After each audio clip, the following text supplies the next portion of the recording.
1976 was a very big year for the station. We've talked about Larch House. Yes, that little studio was very cramped, wasn't it? Yes, it was. It was an old cleaning store, Yeah.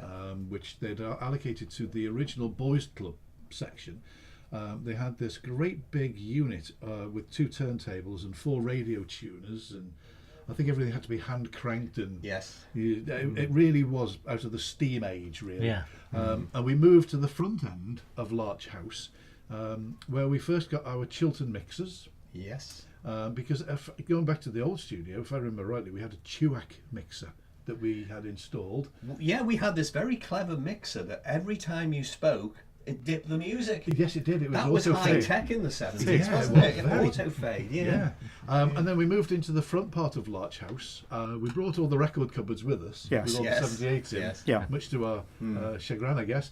And we also, for the first time, had something really special for a radio station, a toilet. Our very own toilet. Ah, Which technology. doubled as a record library. It did, Yes, yes. it did. So you had to time. So you had to time the flush, Yeah, absolutely. presumably. Well, it was better than previously, where every DJ in the old studio knew about the long and winding road and tunes that went on forever, because in order to get from the studio down this very dark, dingy, overgrown corridor to the toilet, used to take 6 minutes there and Yes, back. yeah. So you had to find a record that was 6 minutes long. And hope it wouldn't stick, Yeah.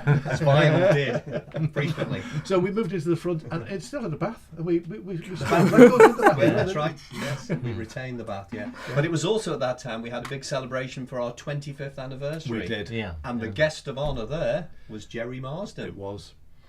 And he was still big news in the 70s, wasn't he? It was. Yeah. And any memories of Jerry coming for that? Really nice guy, really friendly guy, yeah. Well, we'd had Jerry Marsden drop in on one of my programmes, not name dropping, but in the days when this place was had a maternity hospital, Yeah.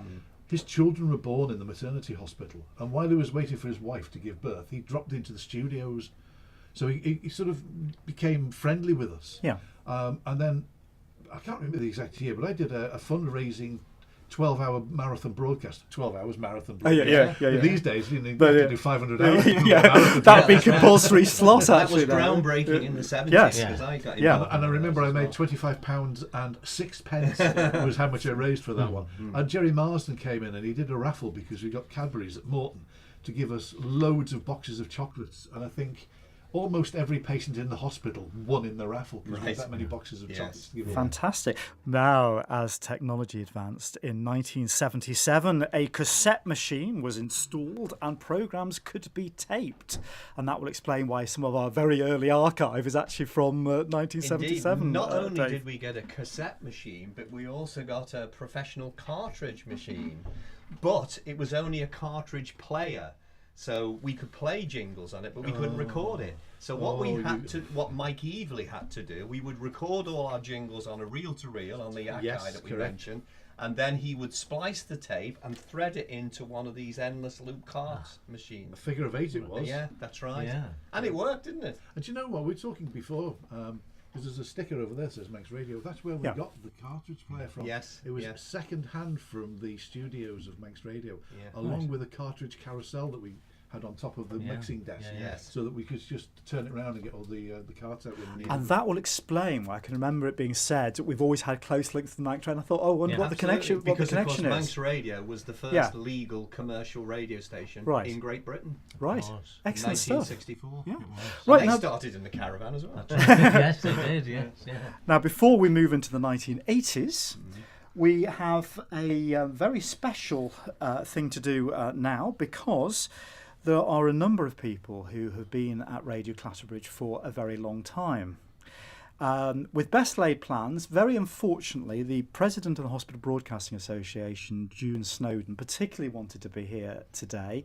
Unfortunately, she hasn't been able to, and she was going to present Roger with your 50th certificate from a couple of years ago, and Dave with your 45th today. Right. Okay, so we apologise for that hasn't happened.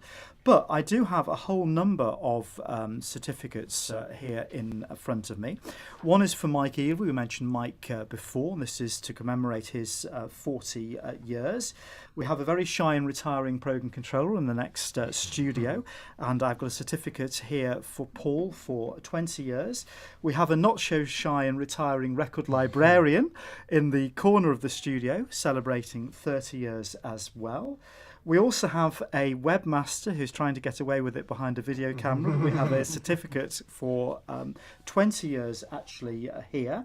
And we're going to be presenting off air as well to Dave Harvey for 30 years and Neil Jackson for 40. As a stripling of just 28, I feel like a child. Anyway, I'm going to ask if I pass these over to Roger now as our president. I wonder, Roger, whether you could actually present the certificates to those present, if you wouldn't mind. Andy.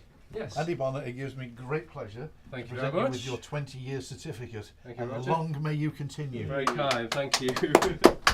Bernard, Thank you. keep those records getting catalogued. Thank you very much for your 30 years. Yes. Paul Johnson is in the back studio. Yeah. So, Paul, if you can hear me, can you call through into the studio? He's I'll working do it in the live. studio. Okay. I'm going to go and do it live. Okay. So this doesn't really work in Studio 1, but at the moment Roger in Studio 2 I've got it, has live actually on the air. interrupted. There we go. Live on the Okay. Mr. Johnson, for your 20 years of service to Radio Clatterbridge Thank you very much. Broadcasting. Much Well done. appreciated. Thank you. Okay, great stuff.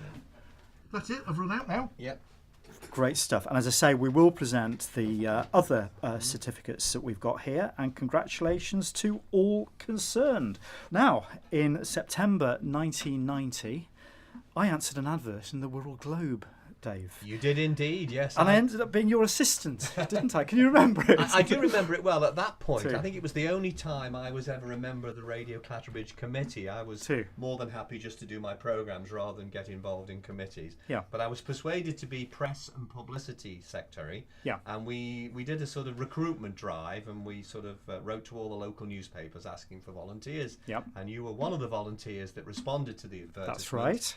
And I remember you coming in, and what was the question I asked? Well, you? I thought typical schoolmaster, what can you bring that's different, Yes, you see? that's right. And I said, well, I've always been very interested in the background to television.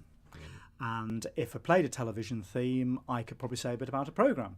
So you actually said to me, we'll put together a cassette, Oh, yes. which I did. Yes. Steptoe and Son was, I think, the very first one. Yes. And if you remember, I used to actually write out the entire scripts You of did these indeed, things. They were yes, actually yes. beautifully written out or what have Yes. you. And that is the only feature. Obviously, this is an In the Mix special, but for all the routine editions of Saturday morning, that is the only feature that is actually still done to this day, Right. and has been done every week of the normal Saturday normal morning Saturday schedule programme, since yes. I actually joined in 1990. Now, as you said, you put out the advert. Various people applied, and one of those was, of course, Sid Jones. That's right. Sid Jones is an interesting character. He'd spent his career working, running betting offices. That's He right. had a chain of Yes. them towards the end. But he'd always wanted to get into TV. And I remember him telling me the story about how he applied for a job at Granada Television Yeah. in the early 60s, and they accepted him. Yes. But he said no, he wasn't going to take it up because it was a long way to travel to Manchester, long before the Yeah, M62, no. of course. Yeah. Yeah. So I think he was always a frustrated broadcaster, and rather like myself, in his sort of latter years, he did get involved initially with Radio Clatterbridge, and then of course with Radio Merseyside.